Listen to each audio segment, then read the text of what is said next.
what's your recipe for focus? Ooh. Focus is simple.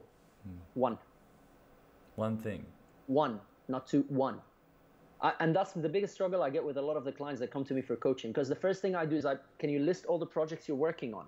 And they like this, that, and I can do this, and I can do that. I'm like, okay, which ones you're going to kill? And they're like, huh? No, I'm an entrepreneur. I do this and I do that. I'm like, no.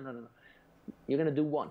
And funny enough, a lot of them resist me for about 6 months and only to come back and realize they can only work on one thing. Now, that does not mean you can have multiple things later. But if you know it, as an entrepreneur, you're going to face more failure than success at the beginning. What is the probability of you succeeding when you've opened multiple businesses, hoping all of them will get lucky? And the reality, none of them will get lucky, and suddenly you burn yourself out and you become self-demotivated because you're feeling like a failure. One thing, and you keep working at it, you keep working at it, you keep working at it till you hit success. Once you hit success, you get the second thing.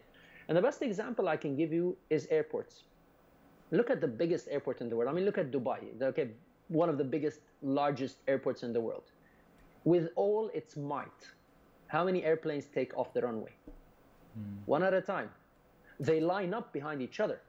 But one airplane goes up, and another. You can't take many planes out. With all the might and all the money and all the technology, one plane at a time. And if you want to succeed in life and you want to be focused, you do one thing at a time. You tell me two, my question is, what's your capacity? 100%. Two things means 50%.